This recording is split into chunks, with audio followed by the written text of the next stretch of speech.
Hey guys, so today we're going to be talking about relatively affordable chop saws for metal. Now this is my Makita 2414NB. This is a saw that I bought used on Craigslist in about 2011, maybe early 2012 or so, and I've owned the thing ever since. It's one of the few tools in the entire shop that's been 100% flawless, never had a single issue.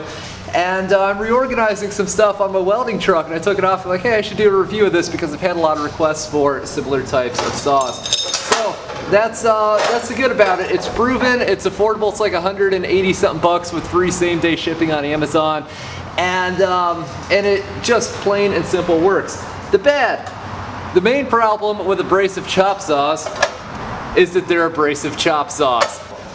It also, like any abrasive chop saw, puts a huge amount of dust and whatnot into the air. But believe it or not, I'm not trying to talk you guys out of this. All I'm saying is this is the budget solution. I don't think there's many people out there, myself certainly not being one of them, that with the money for either this or a carbide chop saw would choose this, quite frankly. The only reason I have this, after I got my carbide chop saw, I kept this around, put it on my welding truck. Don't use it often, maybe once every 2 or 3 months. But for all the faults of it being an abrasive chop saw, it's a pretty stinking good abrasive chop saw in my opinion. I've owned several. Like I said, never once a problem. I killed at least 1 or 2 cheaper off-brand ones before I bought this Makita. As you can see, even after 6 years of me owning it and the other guy for who knows how long,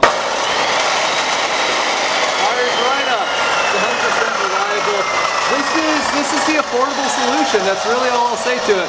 You know, carbide chop saw is going to cost you anywhere between $400 and about $1,800. This thing, like I said, well under $200 by quite a bit on Amazon. And it just plain works. If you're not going to be cutting all that much, it's the way to go. That's what I use it for. If I'm going to be cutting a lot of stuff, we do it here at the shop with either the carbide saw or one of the band saws. If I make it to a job site somewhere, and oh, by the way, we need you to cut this first. You know, this is what I use because that's what I keep on the truck. Now, another problem with these things, the blades always get smaller. Carbide saw blade, always the same size. The problem with those is that you lose some carbide teeth. This, just like a cutoff disc on your grinder, it gets smaller as you use it. So that's how you end up with like partial ones rolling around in your workspace, or in my case, the truck. Because you put a bigger blade on when you have to cut something larger, and then you still have like 5/8 of a blade, which you don't want to throw out because you might be cheap like me. So there's that. How big will this thing cut? I believe I've cut definitely at least 6-inch material, I think 8-inch material as well. Now if you're like, oh, that's not possible, yeah, you're right, it really shouldn't be, but for large material like that, due to the layout and the format of the saw and the design of it, which is actually really good, you can go down as far as you can, flip your workpiece over, go down the other way. It's not pretty. Usually things don't line up by like a 1/16 of an inch or something, so you got to clean it up with a grinder. But if you're in the middle of nowhere and this is what you got, this is what you got. Like I said, it's affordable, it's reliable, it just plain and simple friggin' works. This is what I got started out with, and I would highly recommend it for somebody looking to start out on a budget because, like I said, even after all that, it still friggin' works. Alright, so this is some 2x3 rectangular tubing. It looks like it's got about a 1/4 inch wall thickness.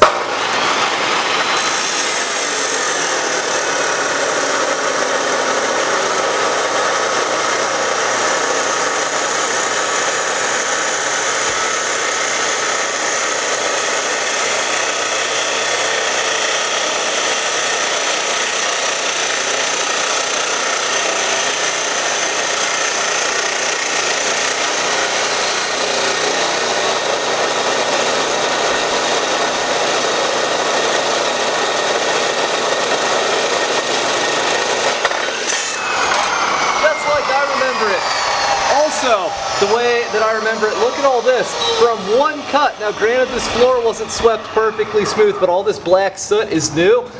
This is from one cut. This is the problem with these saws, that goes everywhere. And for this reason, if you're going to be using this saw a lot, if you've got a big pile of material that you need to cut, I recommend either wearing a respirator or doing it outside or setting up a fan, something along those lines, because this is like abrasive material and fiberglass type stuff that holds the abrasive together. It's not something that you want to be breathing. But what did I tell you guys? It's simple, it's cheap, it's reliable, and it just plain and simple works. And that's the best thing about an abrasive chop saw in my mind. Alrighty lads, quick recap. I bought this saw in 2011. The video footage you're watching here, like I said in the note about the price increase, that's from 2017, and it is currently 2022, and I still own this thing, and it still works great. This might be the longest running power tool that I own. That's 11 years of service, and it's still been completely flawless. Now, like I said in this video, I used to keep it on my welding trailer.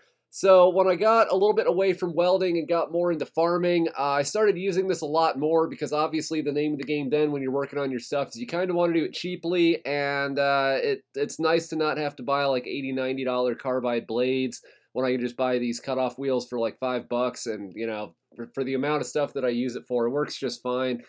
Yeah, so I could not be more thrilled with this saw.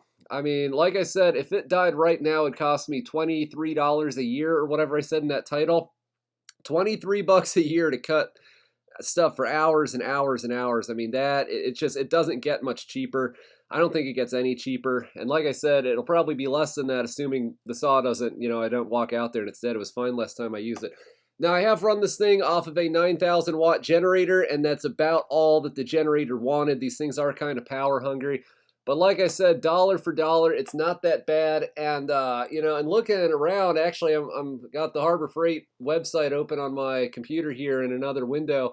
They have a saw that looks identical to this, other than the handle, at least to my untrained eye, sold under their Bauer brand. Like even the spring setup for the saw pivot and everything, and the base and the vise, it all looks the same. And that's only $130 reduce, so that's like about half the cost of the actual Makita.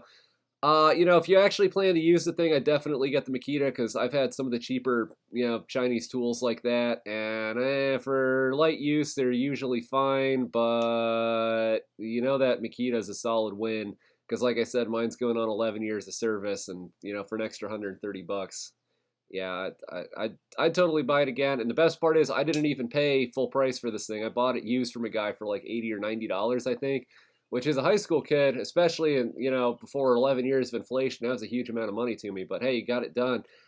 And yeah, so basically, that's just a quick update. I don't really have anything else to add about this saw. It just plain works. It's been working for 11 years. I love the thing. It's super reliable. It gets the job done. It gets the job done cheaply. You know, what more could you want? Makita did an excellent job on this. And yeah, you know, praise Yahweh for reliable, in my case, secondhand used power tools. So thank you for watching over all these years.